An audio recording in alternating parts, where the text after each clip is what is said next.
Aqui eu vou apresentar um artigo do Baldos, né?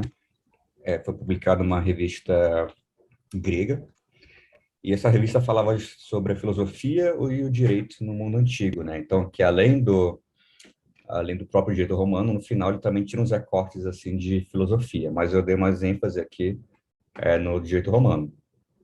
O nome é Quae Filosofo des Direito, ou Exegese do Digesto como arte do pré-questionamento. Para quem fala alemão, pré-questionamento aqui seria o Vorfrage, né? Digamos, é a antepergunta. A melhor tradução que eu achei foi pré-questionamento, uma pergunta que se faz antes de entrar no próprio texto.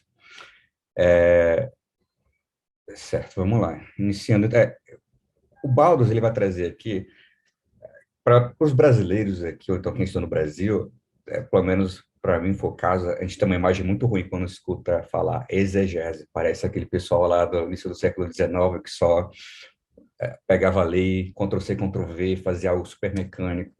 Mas a ideia aqui do Baldus não é isso, né? Ele tenta quase que revitalizar a exegese como uma espécie de interpretação, como que é uma interpretação, né?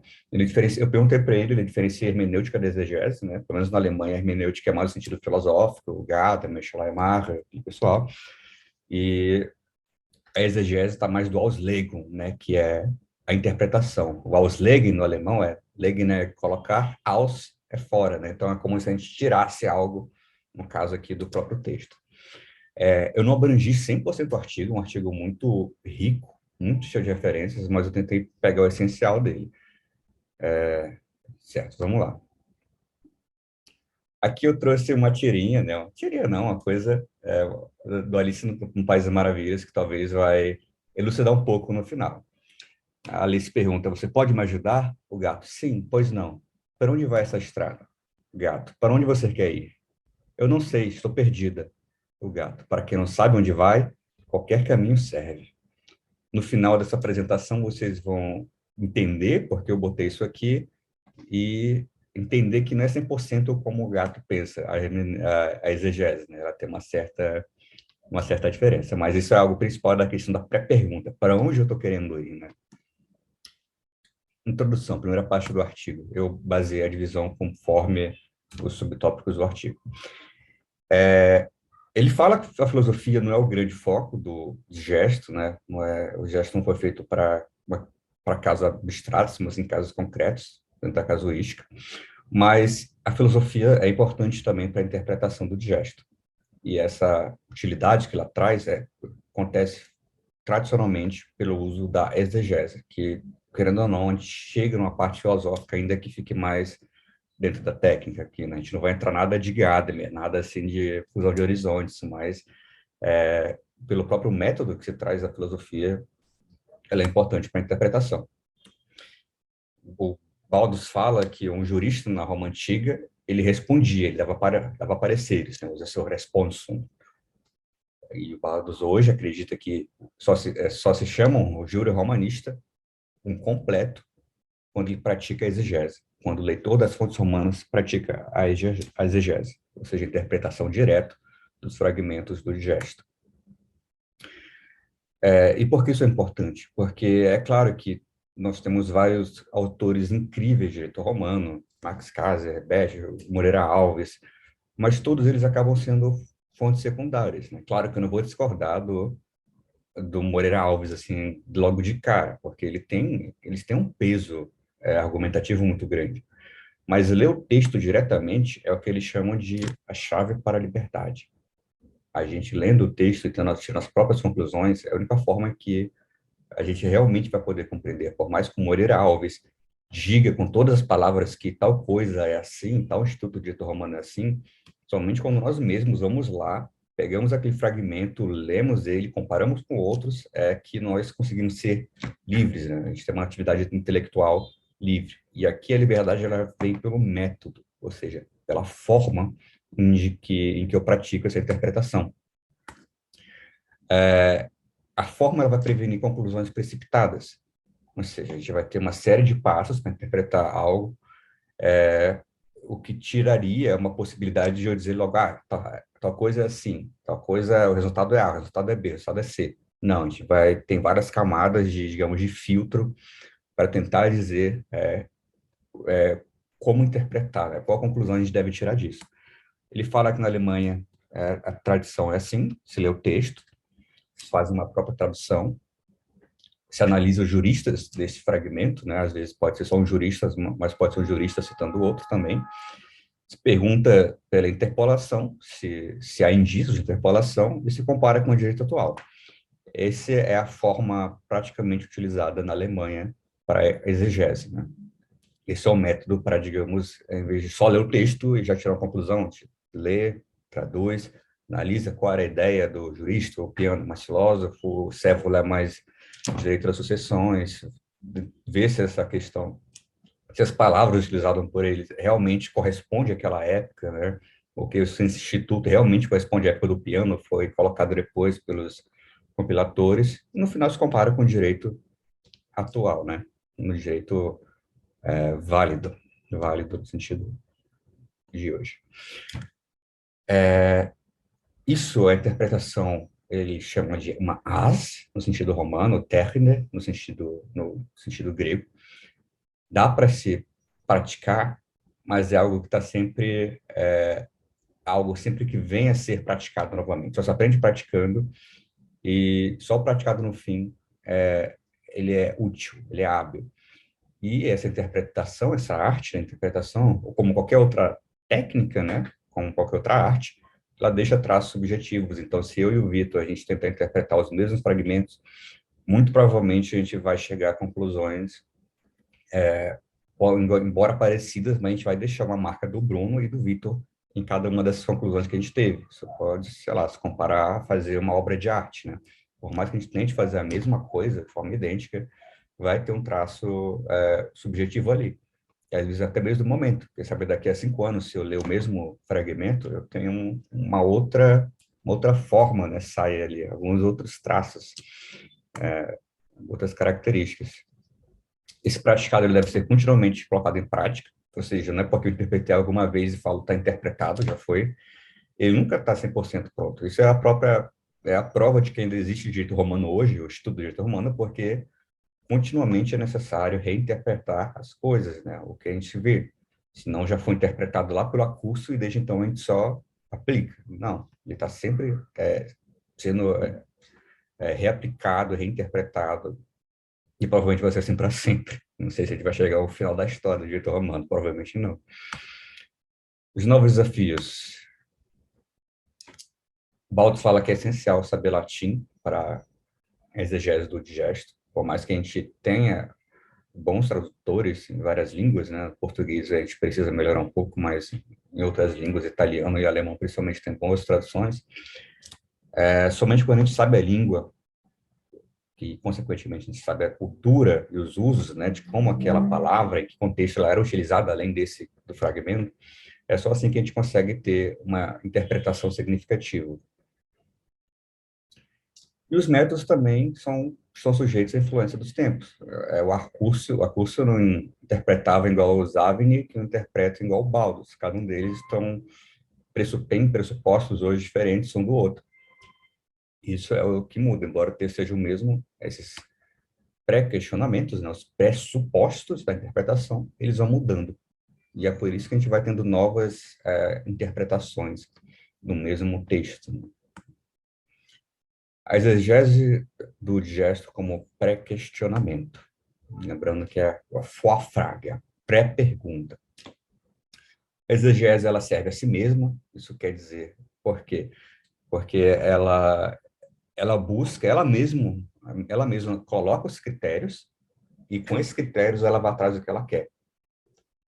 No caso, aqui, estamos falando dos critérios do pré-questionamento. Ela não está de antemão num digesto, num fragmento sobre qual vai ser importante. Tem 50 livros no digesto, qual ali vai ser importante? Então, mesmo se eu restringir obrigações, quais os fragmentos ali vão ser importantes para mim? Estipulados ali dentro, quais vão ser importantes? Não está escrito, né? Não tem uma estrelinha brilhando ali. A gente precisa saber o que a gente quer disso aí lendo. É bacana, eu mesmo ler às vezes já só por ler, assim, é interessante ler ele solto, mas a gente não chega a lugar nenhum, assim. Até mesmo estudando muito prejudicado, porque eles não estão numa ordem tão certa, embora eles separem, né, tentem separar por temas, esses temas, às vezes, pode ter algo lá no 20 e outro lá no 40, que vai ser muito importante para mim. Então, cabe a mim, o estudioso, saber o que que eu quero, né? Que contexto eu vou querer que seja pensado, que seja refletido, e quais as tendências desse meu estudo.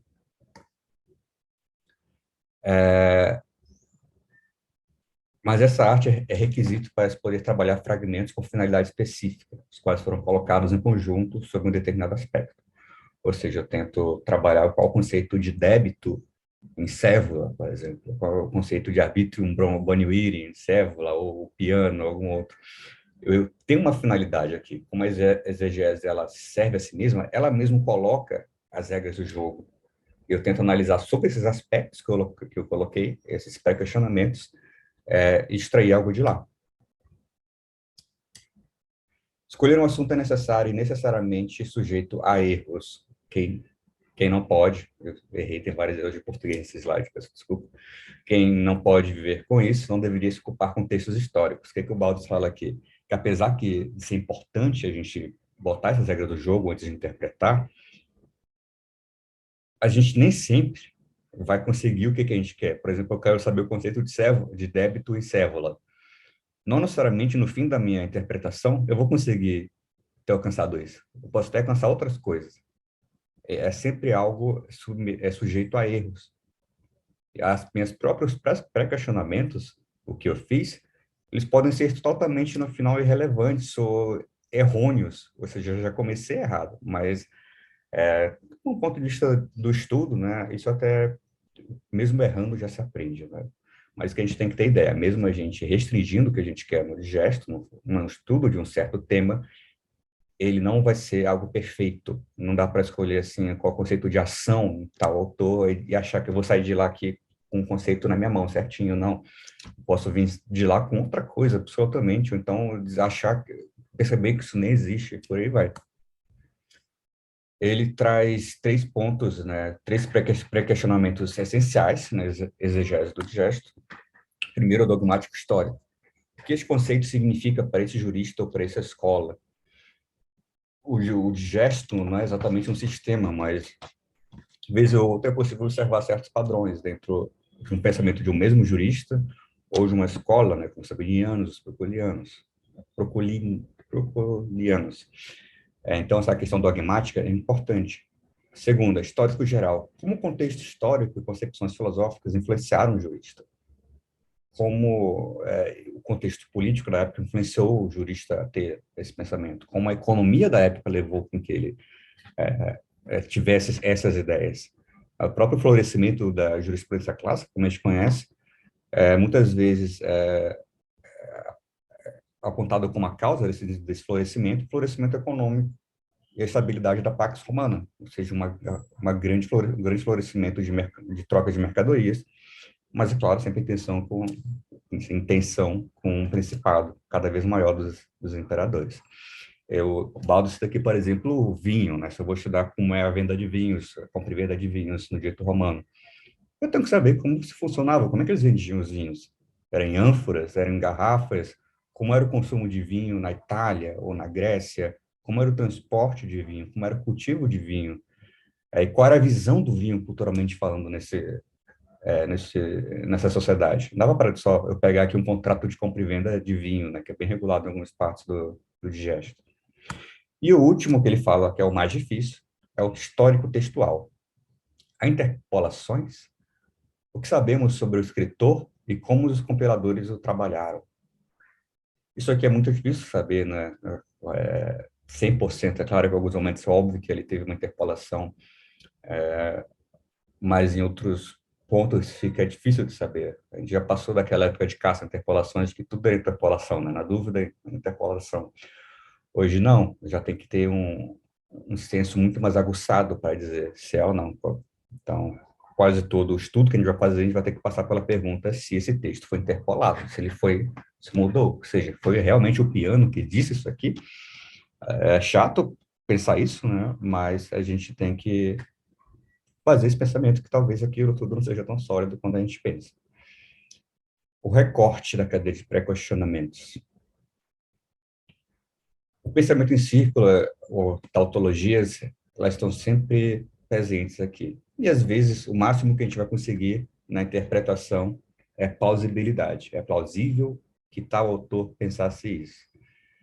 E ela só pode ser aumentada quando se faz mais pré-questionamentos e relacione cada vez mais textos dentro desse contexto. O romanista ele deve ter a capacidade da Asnesquiende, como aqui eu esqueci, faltou historiador. O próprio historiador, por exemplo, ele trabalha com a Asnesquiende. Ele sabe que em vários momentos da história não vai ter como ele saber ao certo o que aconteceu. É o que chamam de Asnesquiende, a arte de não saber. E o romanista também vai ter que trabalhar com isso. Ele vai ter que, e mesmo assim, vai ter que decidir, ele vai ter que tomar decisões em fundamentos incertos.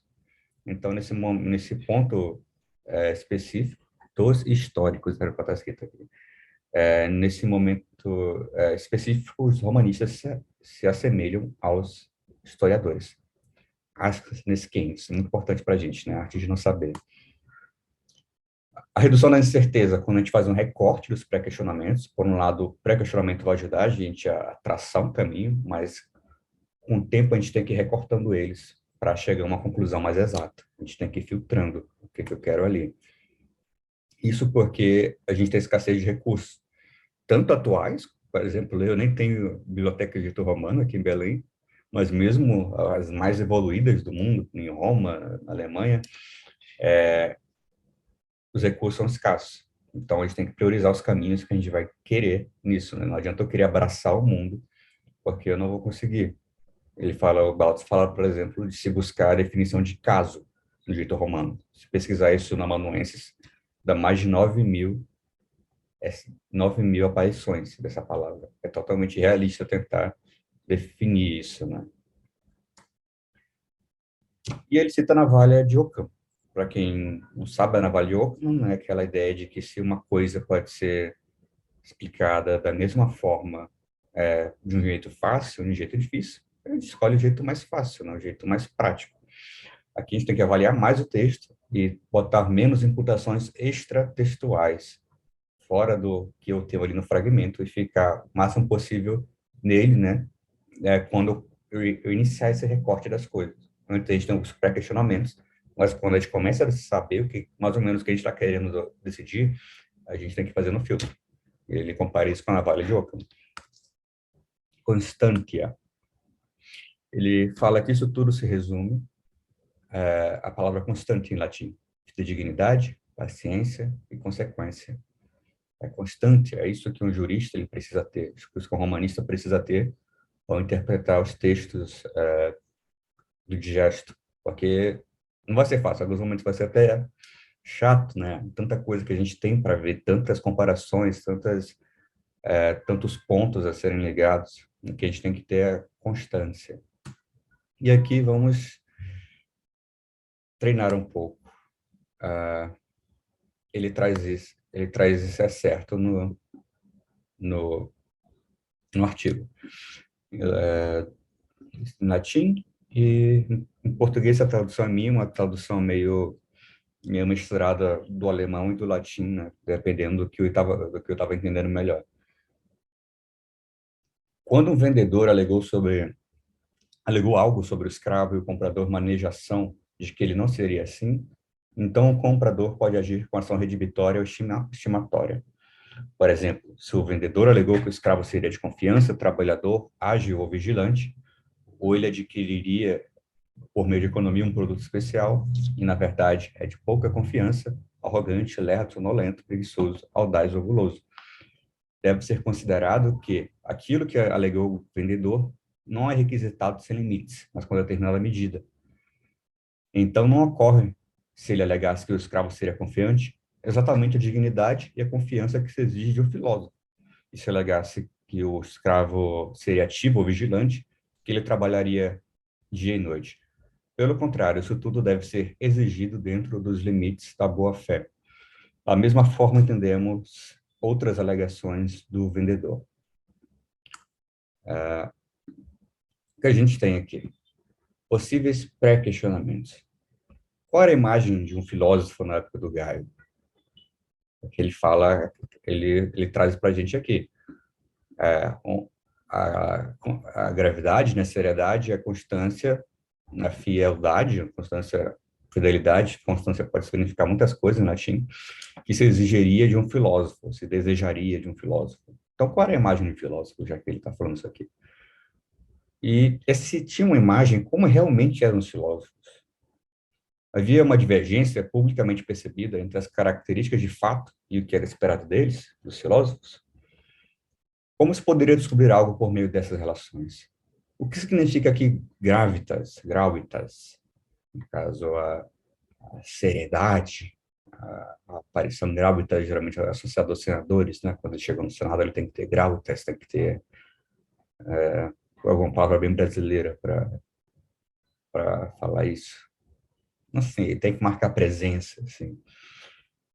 E quem comprar um escravo deve esperar alta constante gravitas dele? O filósofo Paraguaio, o que dá para saber? Ele deve ser confiável e especificamente mais confiável do que um escravo mediano, como dá para tirar isso do texto. O escravo ele deve ser fiel na medida o suficiente para que preencha seus deveres confiavelmente. E a gravidade é aquele que não exagera na agilidade. Baldos fala que o escravo perfeito, ele seria o pior escravo, né? Já que ninguém quer um escravo super inteligente e super esperto, porque, porra, já não dá, né? Então, ele fala que é sempre uma liberdade, uma qualidade limitada, só até o ponto de ele cumprir a tarefa dele. Depois disso, já começa a ficar perigoso, né? O que mais? Como se determinar positivamente se o escravo seria constant o suficiente, Gaia não diz. Isso corresponde ao critério aberto do Modique, da medida. Opa, foi tudo aqui. Não. O Estodil era menos flexível, individualizante, errei aqui, do que a pretoriana Acto Empty. Talvez Gaio quisesse importar essa flexibilidade ao édito. Leitura de mais fragmentos se faz necessária. Redução de questionamentos. O que a gente pode tirar de tudo isso que a gente perguntou? Para Gaio, uma mercadoria promovida como boa não precisaria ser ótimo. Isso é aplicável hoje no direito do consumidor. Por exemplo, se eu vendo o meu Fiat Uno, digo que ele é bom, também não pode esperar um Corolla dele, né? Porque, olha, ele é bom no que ele para um Fiat Uno, porque ele faz. Ele também não vai esperar que ele é uma Ferrari. Isso é aplicado no direito europeu, ainda ele traz algumas relações até de alguns tribunais. E a constância, não constatia, devida pelo contrato de compra e venda do escravo é dimensionada pela sua tarefa. Ou seja, aqui a gente não quer do escravo uma constância, uma fieldade, a fidelidade é exigida de um filósofo, porque ele não está comprando um filósofo, ele não está comprando o Aristóteles ou Platão, ele está comprando um escravo, é diferente. E claro, né, apesar de a gente estar falando em escravo aqui, um escravo era uma coisa, isso traz igualmente para a gente interpretações por analogia. Né?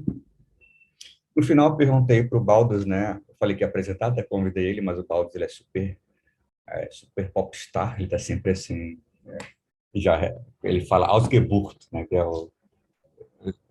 já estou esgotado, ele fala assim. Aí ele falou, ele disse, na realidade, trata-se, ao meu ver, de que não há como saber de antemão no que resultará o ato exegético. Descobre-se algo novo, não quando se busca em uma determinada direção, mas sim quando se aprecia o texto em todas as direções possíveis, sempre apreciando, de maneira compassada, mais os questionamentos, contradições e problemas do que as aplicações possíveis. Aqui eu encerro a apresentação e, voltando aqui para o início, agora vocês percebem que não é 100% igual a questão da Alice, né? Não é se eu saber um caminho, eu vou saber para onde eu vou. Não, se eu saber um caminho, se eu saber uma direção, eu tenho uma ideia para onde eu vou. Não significa que eu vou chegar lá. Pelo menos é assim na exegese. Se eu sei o caminho para Brasília, daqui, eu vou chegar em Brasília, certeza, porque eu sei as estradas. Mas agora, se eu quero chegar a tal ponto, digamos, de interpretação de um tal conceito ou de tal tipo de um certo instituto de direito romano, Não é certo que eu vou chegar lá. Eu vou estar melhorando o meu caminho, melhorando minhas possibilidades. Em alguns momentos eu vou só conseguir uma plausibilidade, nada além disso, mas é importante ter eles. Pois bem, aqui eu encerro a apresentação do artigo do Christian Baldos. Obrigado pela atenção. Estou aberto a perguntas.